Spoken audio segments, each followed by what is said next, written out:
영천의 항공전자 부품센터 기공식이 어제 열렸습니다. 항공전자 산업의 아시아 중심지로 기대를 모으고 있습니다. 날씨가 추워져도 야생진드기 바이러스가 여전히 위세를 떨치고 있습니다. 전국적으로 14명이나 사망해 주의가 필요합니다. 동양그룹 사태로 손해를 입은 개인 투자자들이 사태가 터지기 전이나 후 모두 피해자를 위한 배려가 소홀했다며 대책을 고수하고 있습니다. 방사능 공포가 수그러들지 않고 있는 가운데 한 생협에서 엄격한 수준의 방사능 안전 기준치를 적용하기로 해 파장이 예상됩니다. 네, 시청자 여러분 안녕하십니까? 10월 15일 화요일 아침 대구 MBC 뉴스투데이입니다. 오늘 대구와 경북 지역은 차차가 흐려져 동해안부터 비가 내리기 시작하겠고 내륙에도 밤까지 비가 오겠습니다. 늦은 밤부터 찬바람이 불기 시작해 쌀쌀해지겠습니다. 공진희 기상캐스터가 전합니다. 오늘은 곳곳에서 가을비가 내리겠습니다. 차차 흐려져 오전에 경북 동해안 지역부터 비가 내리기 시작하겠고 저녁에 대부분 지역으로 확대되겠습니다. 비는 내륙 지역보다는 경북 동해안 지역에 더 집중되겠습니다. 예상 강우량 최고 40mm 예상하고 있고요. 내륙 지역은 5mm 안팎에 머물겠습니다. 다만 비가 그치고 늦은 밤부터는 북서쪽에서 찬 공기가 내려와 부쩍 쌀쌀해지겠습니다. 앞으로 사흘 정도 가을 추위가 이어질 것으로 보이는데요. 또 경북 동해안 지역에서는 강풍 예비특보까지 내려져 있어 시설물 관리에 주의를 하셔야겠습니다. 또 기온이 낮은 경북 북동 산간은 늦은 밤 비가 눈으로 바뀌어 내리는 곳도 있겠습니다. 날씨였습니다.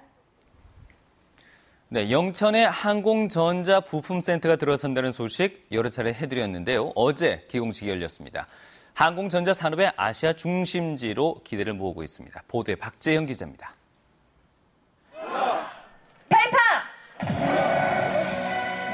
세계적인 항공기업 보잉사가 투자하는 항공전자부품센터 벤로센터 건립을 위한 기공식이 열렸습니다.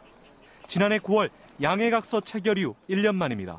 영천시 녹조원동 일대 14,000여 제곱미터에 최대 1억 달러가 투자되는 대형 사업입니다. 내년 10월 완공되면 대구 공군기지의 F-15K와 관련한 항공전자부품 시험 및 정비 기능을 수행하게 됩니다. 2차나 3차로 해가지고 그 단계적으로 조기 경보기, 아파치 헬기나 뭐 타종, 기종, 그거를 늘려갈 겁니다. 그리고 더 나아가서 아시아 태평양 허브로 만들어 나가겠습니다.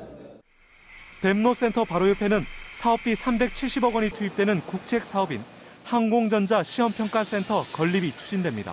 오는 2016년 7월 마무리되면 항공 관련 산업의 시너지 효과가 기대됩니다. 항공 관련 방산 기업체들이 지역에 많은 데다 기존의 전자기기 분야의 강점을 살린다면 지역의 신성장 동력으로서 지역 발전의 견인차 역할을 할 것으로 보입니다. 그 파급 효과가 그 영천을 중심으로 확산되는 원형으로 확산되는 그런 새로운 첨단 산업 벨트 부품에 대한 어떤 혁신적인 변화가 이루어질 것으로 보입니다. 경상북도는 항공전자산업 부품단지와 구미와 경산, 영천에 있는 항공전자벨트를 구축해 항공전자산업의 아시아 중심지로 육성해 나갈 계획입니다. MBC 뉴스 박재영입니다.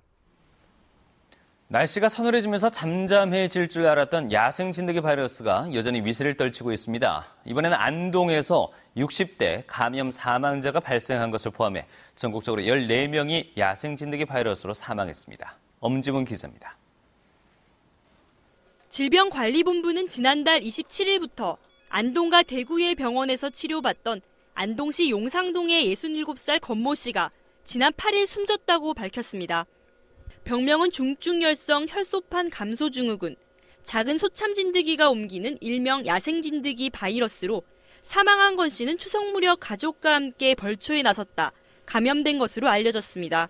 함께 간 가족 중 조카 29살 권모 씨 또한 감염돼 양성 반응이 나왔지만 다행히 병원 치료 후 현재 완치된 상태입니다.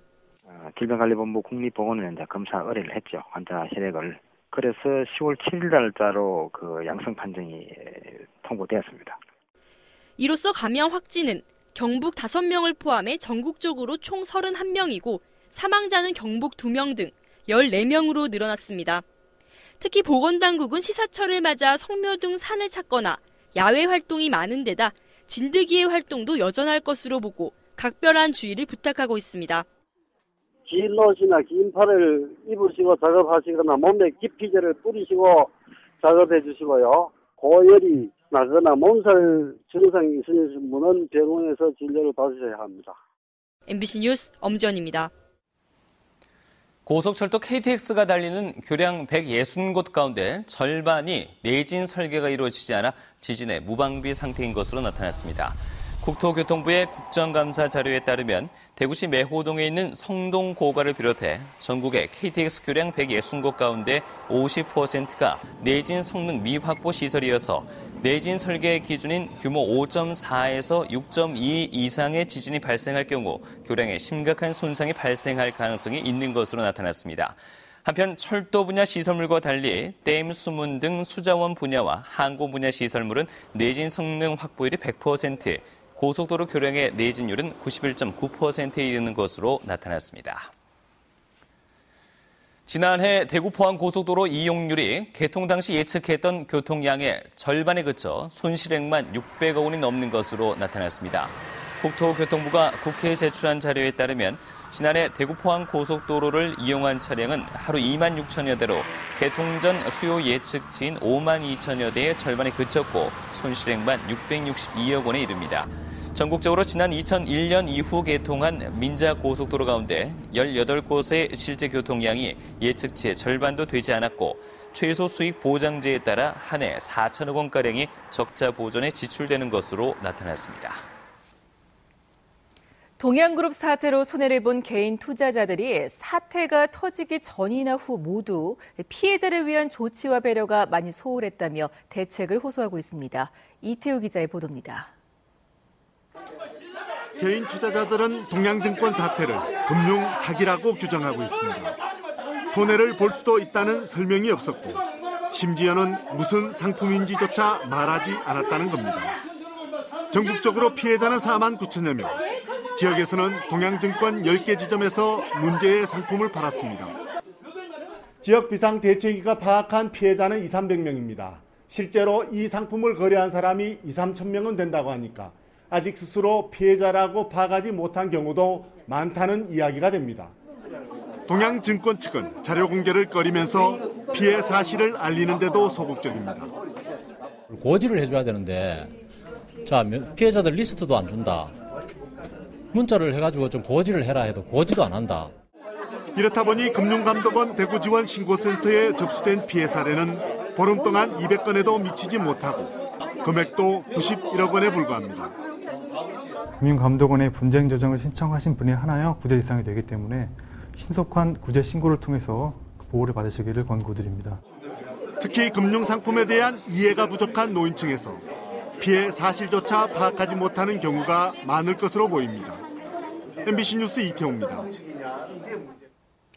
밤사이 화재로 한 명이 숨졌습니다. 오늘 새벽 2시 반쯤 경산 하양시장 인근의 한 옷가게에서 원인이 밝혀지지 않은 불이 나 인근 가게에서 잠자던 86살 김모 할아버지가 연기에 질식돼 숨졌습니다. 경찰과 소방당국은 목격자들을 상대로 정확한 화재 경위를 조사하고 있습니다. 신상정보 등록 대상인 성범죄자 가운데 22명의 소재가 파악되지 않고 있고 부실 등록자도 매년 큰 폭으로 늘고 있는 것으로 나타났습니다.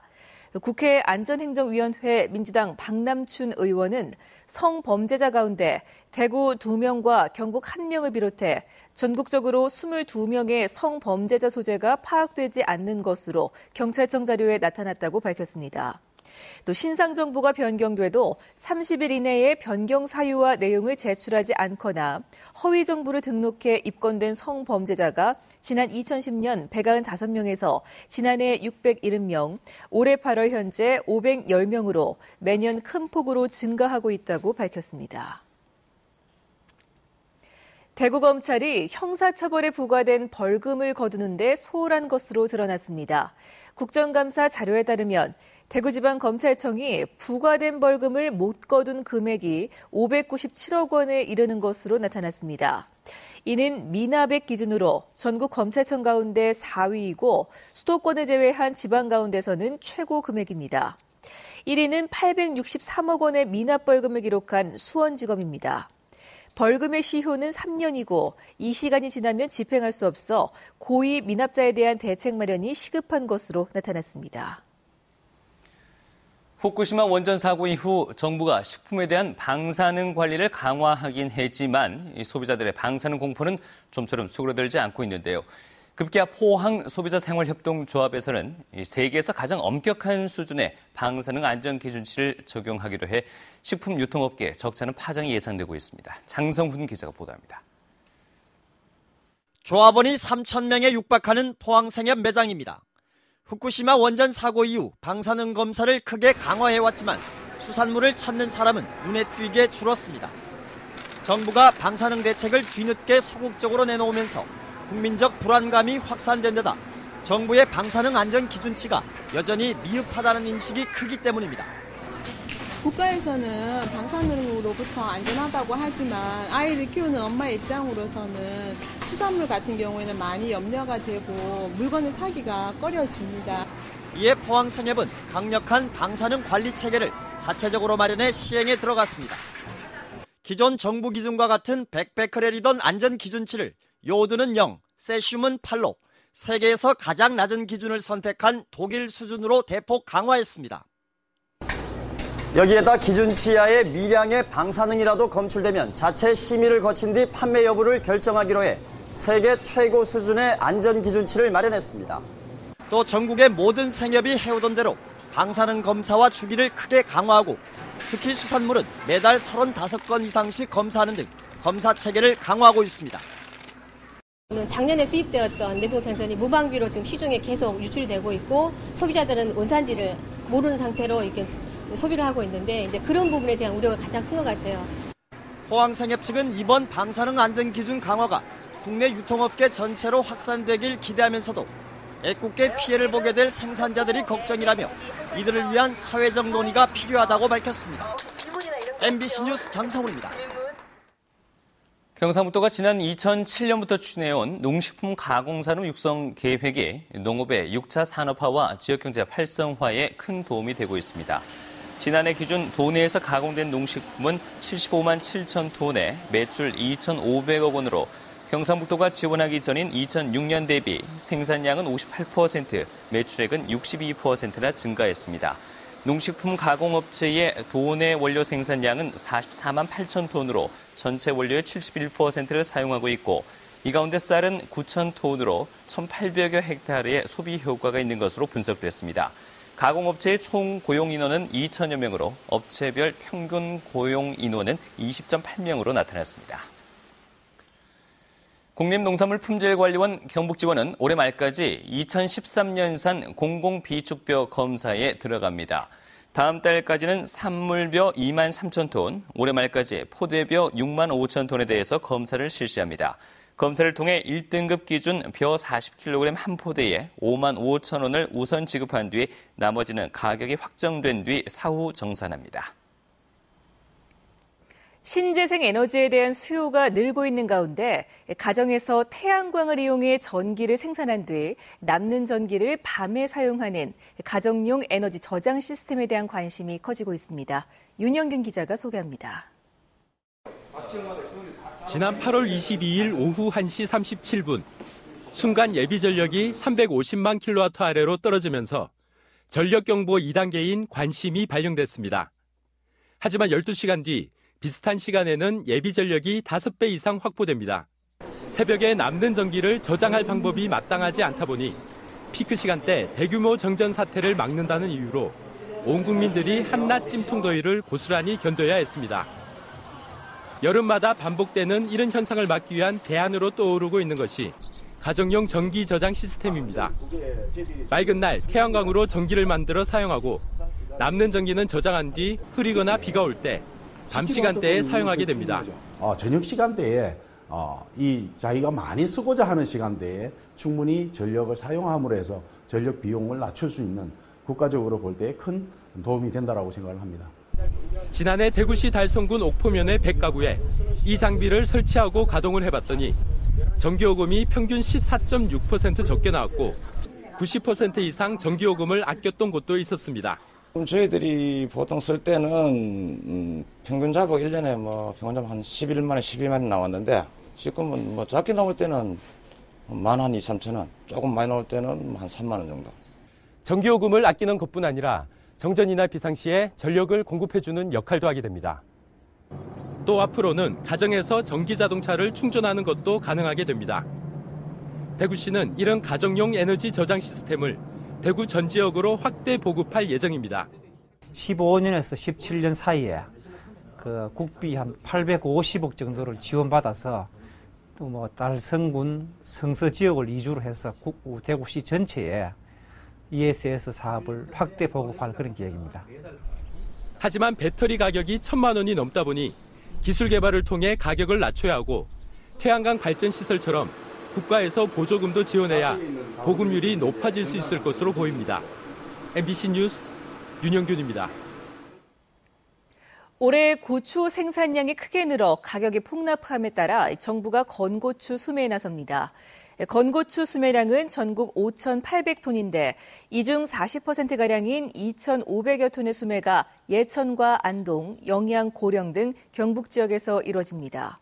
경북 농산물품질관리원은 1등급은 1kg에 1,500원, 2등급은 1kg에 9,500원에 사들이기로 했으며 수분이 15% 이하이고 변색이나 변질이 적어야 좋은 등급을 받을 수 있다고 설명했습니다. 대구은행이 온누리 상품권 3억 5천만 원어치를 특별 구매했습니다. 대구은행은 창립 46주년을 기념하고 지역 전통시장 활성화를 위해 온누리 상품권을 특별 구매했다고 밝혔습니다. 대구은행은 지난달 추석 명절을 앞두고도 5천만 원어치의 온누리 상품권을 사회복지 공동모금회에 전달해 소외계층에 온정이 돌아갈 수 있도록 했습니다. 대사 없이 몸동작으로만 구성된 넘버벌 미술 퍼포먼스 오리지널 드로잉 쇼가 오는 24일부터 이틀 동안 대구문화예술회관에서 열립니다. 오리지널 드로잉 쇼는 미술과 무대 퍼포먼스를 결합시킨 것으로 그림이 완성되는 과정을 시연하는 형식의 공연입니다. 이번 쇼는 물감과 목탄 등 다양한 미술 재료를 이용해 무대를 캔버스 삼아 그림을 그리고 200개의 큐브로 그림을 그리는 큐브 아트, 액션 페인팅 등 관객들의 상상력을 자극하는 다양한 퍼포먼스가 펼쳐집니다. 한울원전의 온배수를 이용한 수산 양식장과 해양 바이오에너지 시범 플랜트 설치 사업이 본격적으로 추진됩니다. 울진군은 최근 한울원전 지원금 20억 원이 확보됨에 따라 원전에서부터 죽변면 후정리 해양과학기술원 동해연구소까지 2km의 온배수 취수라인을 설치해 어패류 양식시설을 조성할 예정입니다. 이어서 오는 2017년까지 국비와 민자 등 323억 원을 들여 온배수와 조류를 이용한 해양 바이오에너지 시범 플랜트도 조성할 계획입니다.